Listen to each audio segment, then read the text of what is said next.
చేసుకున్న తర్వాత ఈ ఫ్రై చేసుకుంటే సేమ్ చికెన్ ఫ్రై ఎలా ఉంటుందో ఆ విధంగా ఉంటుందండి. రసం వేసుకొని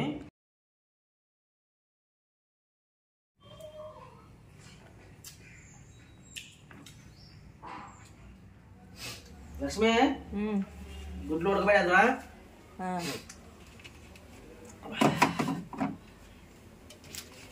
గుడ్లు 4 గుడ్లు తెద్దాం. జరగనిది పాతగుడ్డ వేసేద్దామా? పాతగుడ్డ వద్దు, అది మళ్ళీ పద్దలేసిపోద్ది, పగిలిపోద్ది, పాడైపోద్ది కదా.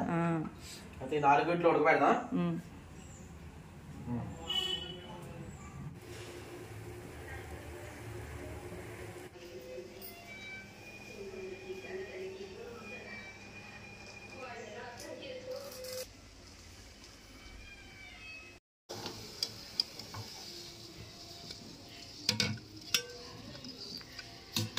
స్టవ్ వేసుకున్నాను, కళాయి పెట్టుకున్నాను.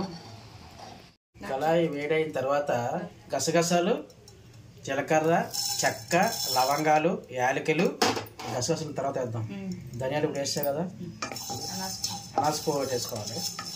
ఇవన్నీ లైట్గా ఫ్రై చేసుకుని దీన్ని పొడి చేసుకోవాలి.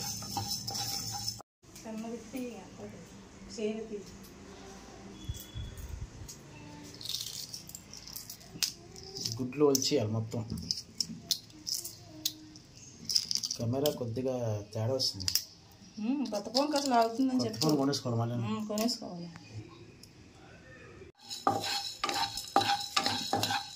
ఇవి పూర్తి అయిన తర్వాత లాస్ట్లో గసగసాలు వేసుకోవాలి.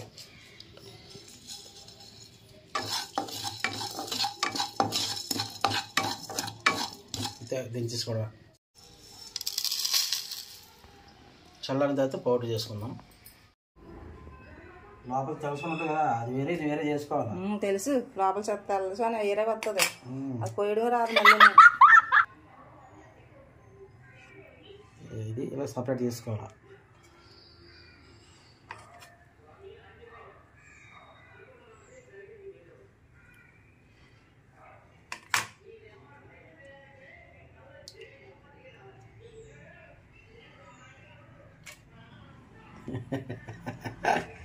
ఇప్పుడు చికెన్ ముక్కలు ఉంటాయా, చికెన్ ముక్కలుగా ఇలా కూడా కట్ చేసుకోవాలి. తిన్నాక బాగుంటుంది. చికెన్ షాప్ పెట్టమన్నా అదే మరి మా చికెన్ షాప్. అందరూ చికెన్ షాప్ పెడితే బతికిదే, ఆడేలా బతికారు. చికెన్ ముక్కలు బాగా కట్ చేస్తా కదా, అందుకని చికెన్ షాప్ పెట్టుకో. అందరూ చికెన్ షాప్ పెడితే బతికేదే. ఎందుకు ఈ యూట్యూబ్ ఛానల్ ఏడేళ్ళు తీయడం.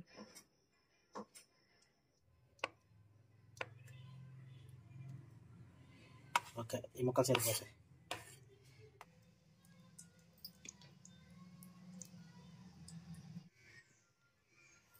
ఆయిల్ వీటెక్కిన తర్వాత ఈ ముక్కలు వేసుకోవాలి.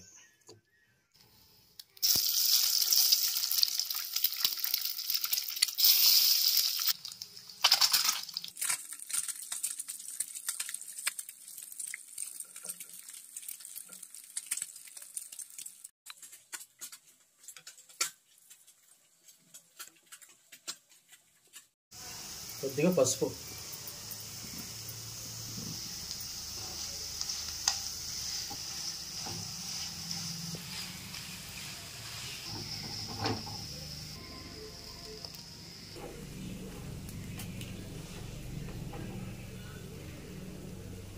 అదే ఆయిల్లో ఉల్లిపాయలు, పచ్చిమిర్చి కూడా ఫ్రై చేసుకోవాలి.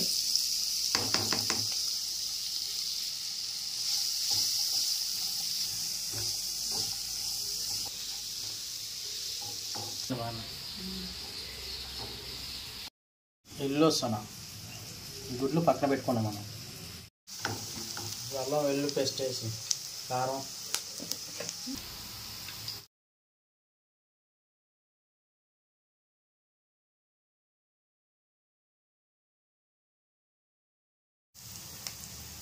పసుపు, కారం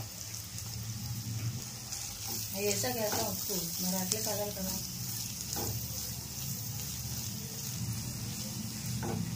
ఇవి మంచిగా ఫ్రై అయిపోయిన తర్వాత ఇప్పుడు మనం ఇందాక బాయిల్ చేసుకున్న ఫ్రై చేసుకున్న ఎగ్ ముక్కలన్నింటినీ కూడా ఇది చేసుకోవాలి. రొయ్యల్లో ఉన్నాయి. వేయలే మరి మంచిగా వేగాయి, బాగుంటాయి, స్పైసీగా ఉంటుంది.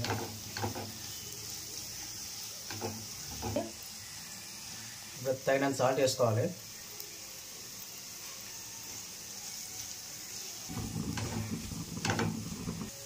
ఇప్పుడు ఇందాక మనం పౌడర్ చేసుకున్నాం కదండి, ఆ పౌడర్ వేసుకోవాలి.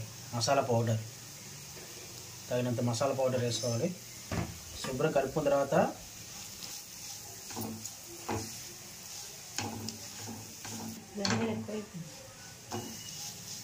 ఫైనల్గా మనం ఈ ఎల్లో అవుతుంది కదండి, అవి వేసుకోవాలి. ఎల్లో సొనా,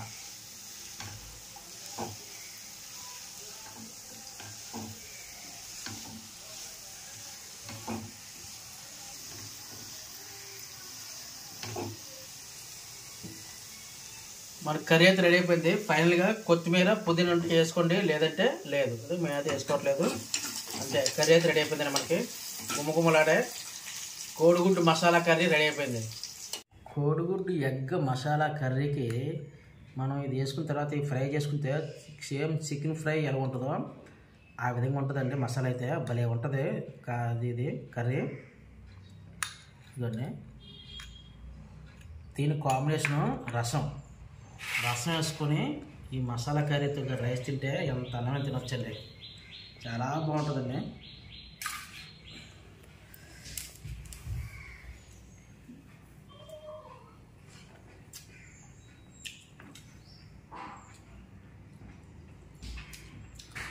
నిజంగా చికెన్ ఫ్రై ముక్కలు చూడండి ఎలా ఉంటాయో అలా ఉందండి.